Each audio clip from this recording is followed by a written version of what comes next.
esse é o Projeto B, onde nós vamos ler a Bíblia de uma forma que você entenda. Nos últimos vídeos, se você não assistiu, corre lá e assiste. Nós vimos toda a linhagem de Adão até Noé. E hoje nós vamos começar o capítulo 6. Nós concluímos o capítulo 5 de Gênesis no último vídeo. Se você está chegando agora, ainda não é inscrito, deixa seu like, se inscreve no canal. Isso ajuda o YouTube a entregar melhor esse conteúdo e essa mensagem chegar a mais pessoas, abençoar mais vidas. Bom, o capítulo 6, hoje nós vamos ver os primeiros versículos e que vão tratar justamente de uma transição, falando da procriação e da perversão, na verdade uma conclusão desse versículo 5, do capítulo 5, introduzindo para o capítulo 6. Os primeiros 4 versículos do capítulo 6, eles são na verdade uma transição para o maior ato de julgamento de Deus para com o ser humano, para a natureza humana pecaminosa, que foi o dilúvio. De uma forma positiva também, mostra que o homem estava cumprindo a ordem de Deus, a determinação de Deus de crescer, multiplicar e encher a terra. E o capítulo 6 começa da seguinte forma, versículo 1. E aconteceu que quando os homens começaram a se multiplicar sobre a face da terra, como Deus havia mandado, e filhas lhes nasceram. Os filhos de Deus viram que as filhas dos homens eram belas e tomaram para si esposas de todas que escolheram. Bom, esse versículo ele começa a mostrar que havia alguma coisa de errado na maneira como o homem estava cumprindo essa ordem de Deus de crescer, multiplicar e encher a terra. O versículo também ele usa uma linguagem que faz um paralelo assim, com a mesma sequência que levou ao primeiro pecado do homem.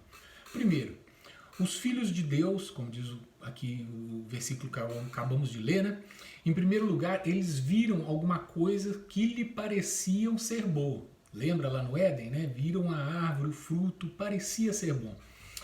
Em seguida, eles escolheram o que desejavam para si, ignorando a ordem de Deus. Existe uma controvérsia na expressão filhos de Deus nesse versículo, porque tem 3 linhagens, 3 linhas de pensamento com relação à identidade desses filhos de Deus. O versículo diz que os filhos de Deus viram que as filhas dos homens eram belas e tomaram para si esposas. Então quem são os filhos de Deus, quem são os filhos dos homens? Uma primeira linhagem diz que eram seres celestiais realmente. Essa ideia ela é sustentada devido ao fato que no Antigo Testamento a expressão filhos de Deus se referia a criaturas celestiais e que no Novo Testamento se refere a anjos caídos. Então eles se apoiam nessas evidências. Aqueles que sustentam, que acreditam, no caso nessa linhagem, dizem que o que motivou a ira de Deus nessa passagem foi a violação, o desrespeito através da relação entre seres celestiais e seres humanos. Então quem sustenta essa linha de pensamento de que os filhos de Deus nesse versículo se referem a seres celestiais, sustentam também, defendem que a ira de Deus veio justamente porque eles descumpriram uma ordem ou uma regra que não poderia haver relação entre os filhos dos homens, ou entre os seres celestiais, vamos dizer, e os seres humanos.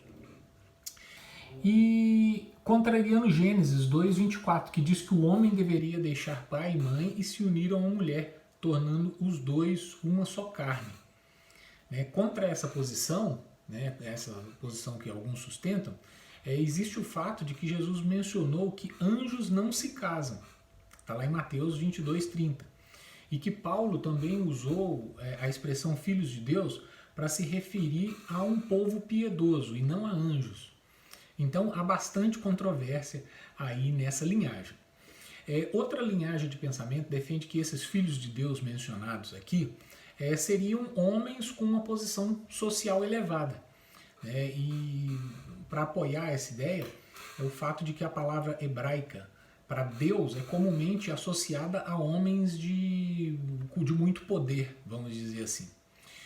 Nesse texto, a ideia de que filhos de Deus se referem a reis ou homens poderosos indicaria um possível abuso das mulheres das classes inferiores. Quer dizer, esses filhos de Deus, se estivesse referindo a homens poderosos e filhos dos homens a, vamos dizer, as classes populares.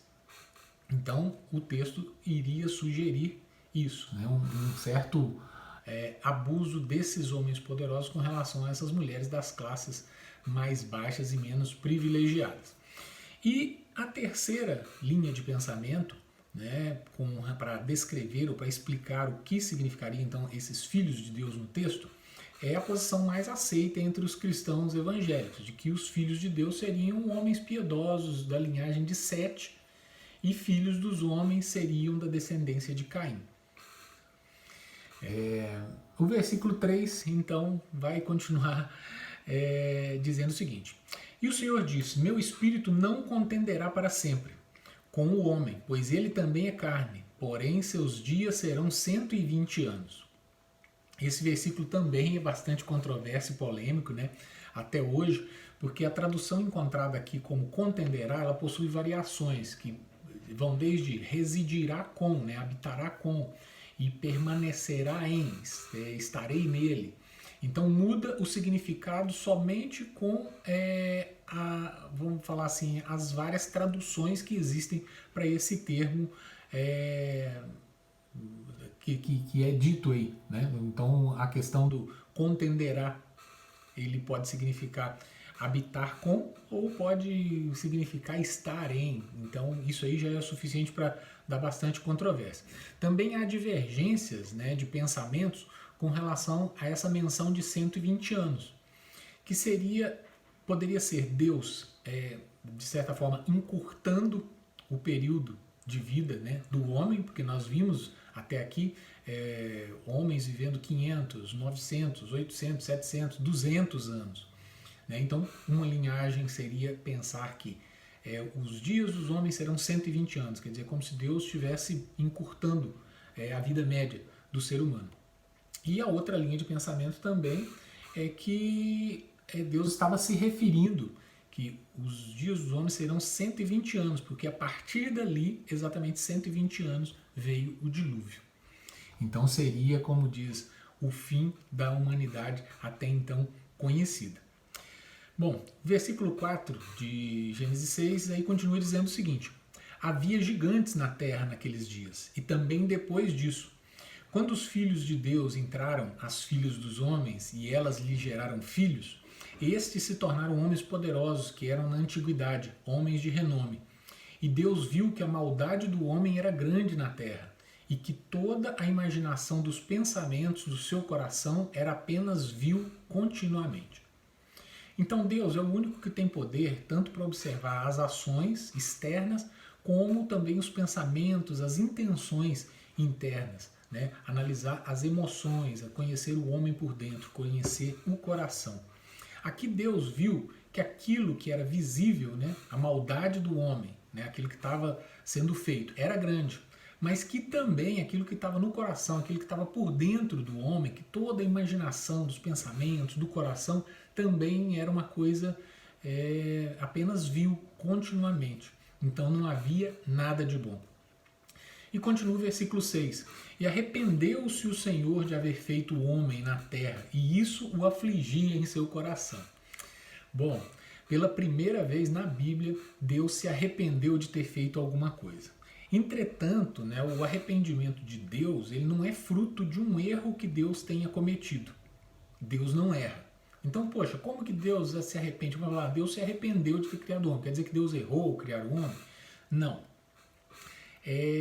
Ele, como diz, o arrependimento de Deus, na verdade, é uma mudança de rota, é uma mudança de ideia. É uma mudança de ideia, não, mas, por exemplo, Deus fez um plano, aquilo estava caminhando de certa forma, Deus analisou e resolveu mudar a rota, mas o plano seguiu.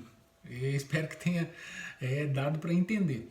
Então, na verdade, o arrependimento de Deus é uma mudança de rota. E essa mudança de rota, a partir disso, ele muda e destrói toda a humanidade, aquilo que havia feito, e recomeçou a partir de Noé. Então, acabou com tudo, destruiu, não, arrependi, não quero mais saber. Não, mudou a rota. Falou assim, ó, do jeito, o rumo que a coisa tomou, o homem não tem nada, vamos falar assim, que presta, não tem nada de bom. E Deus resolveu aniquilar tudo, pegar Noé e dar um recomeço. Então, por isso nós falamos, usa-se o termo, falar que Noé é o segundo Adão.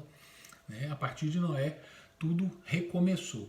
E uma coisa também interessante para a gente começar a entender, já que nós deparamos com essa situação aqui agora, é um termo que se chama antropopatia.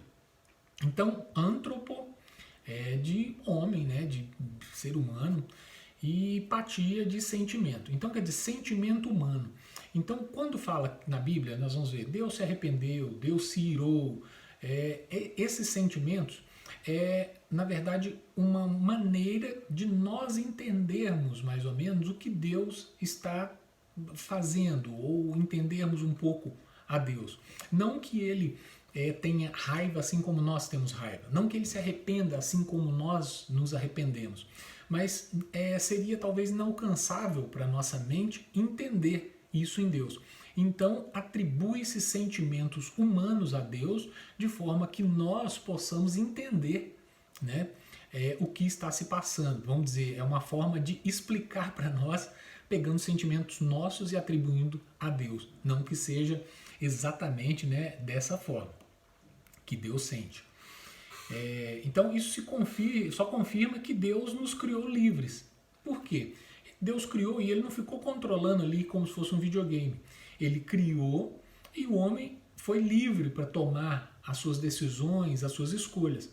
Foram escolhas erradas que levaram ao pecado, levaram à destruição, levaram a esse estado de pecado e onde tudo que se praticava e se pensava e o coração do homem era vil. Então, o homem foi livre para chegar a esse ponto. E Deus tomou essa decisão e corrigiu a rota, mas o plano, né, os propósitos soberanos de Deus continuaram dali, né, uma rota diferente agora a partir de Noé, e continuam até hoje. Então, Deus não nos controla como fantoches para que nós façamos aquilo que Ele deseja. Né? Ele permite, Ele conduz, claro. Então, nesse momento, Deus viu que as atitudes dos homens não agradavam, e então ele se arrepende, muda a rota e começa tudo de novo a partir de Noé para dar cabo do seu plano maior que se consumaria em Cristo. O capítulo 6 continua no versículo 7 agora. E o Senhor disse, eu destruirei o homem a quem criei da face da terra, tanto o homem quanto o animal e a coisa rastejante e as aves dos céus, pois me arrependi de havê-los feito. A humanidade foi criada para obedecer, adorar e ter comunhão com Deus. Entretanto, né, o pecado, como nós já vimos, ele degradou isso tudo, corrompeu. Então tudo foi criado perfeito. E é interessante o seguinte, por que Deus então resolveu destruir também a criação e não só o ser humano? Como nós vimos já no relato da criação, toda a criação, animais, as plantas, a própria terra, tudo foi criado com um fim, para receber o homem. Tudo gira em torno, vamos dizer, da obra-prima de Deus, que é o ser humano. Então, se Deus resolveu destruir o ser humano, não haveria por que manter o restante. Então, Deus decide destruir, na verdade, tudo. Bom, resumindo, então agora aquela maldição pronunciada a Adão vai se aplicar a toda a terra, assim como pelo pecado Adão perdeu, né, vamos dizer assim, o Éden, Caim perdeu a sua atividade de lavrar o solo, de cultivar, como nós já vimos nos vídeos anteriores. Então agora, por causa do pecado e da sua condição, o homem iria perder a terra. E o versículo 8 diz o seguinte, mas Noé encontrou graça aos olhos do Senhor. Versículo tão curtinho, mas que diz muito. Então aparece Noé no meio dessa maldade toda que dominava o coração do homem, e num contraste muito grande, né, com o restante da humanidade, apareceu então Noé. A palavra graça aqui, ela significa bênção não merecida. Não só aqui. Graça significa bênção não merecida. É quando você recebe uma coisa de graça, quer dizer que você não pagou por aquilo. Então, teoricamente, você não merece aquilo. E graça, a graça de Deus também tem esse significado. Quer dizer, nós não fizemos nada para merecer. Na verdade, nós não merecemos, mas nós recebemos de graça. Então, a palavra graça aqui significa também bênção não merecida, concedida de alguém mais poderoso para alguém menos poderoso. Então, a graça de Deus para nós. E nesse caso, a graça de Deus para Noé. Noé achou graça aos olhos de Deus. A salvação de Noé, né, o Noé ter sido poupado, não foi pelos seus próprios atos. Né? Entretanto, nós vimos que foi pela graça. Ele não merecia, ele é um ser humano como outro qualquer. Então não foi pelos seus méritos. Entretanto, mesmo assim, a sua vida demonstrou que a sua família poderia ser poupada, ele também, né, para dar sequência à humanidade. Então, de certa forma, na prática, Deus viu também que ele destoava muito daquela maldade que dominava a terra e escolheu Noé e sua família para reiniciar tudo a partir do dilúvio. Os primeiros versículos, então, do capítulo 6 de Gênesis fazem essa transição. No último vídeo, nós vimos a conclusão do capítulo 5, a linhagem de Adão até Noé, e agora uma pequena explicação nesses primeiros versículos do que estava acontecendo na Terra e o porquê Deus resolveu destruir a humanidade e recomeçar tudo a partir de Noé. No próximo vídeo nós vamos começar a ver então tudo o que aconteceu a partir daí, começando com Noé e com a sua família. Ok? Então um grande abraço, espero vocês e fiquem com Deus.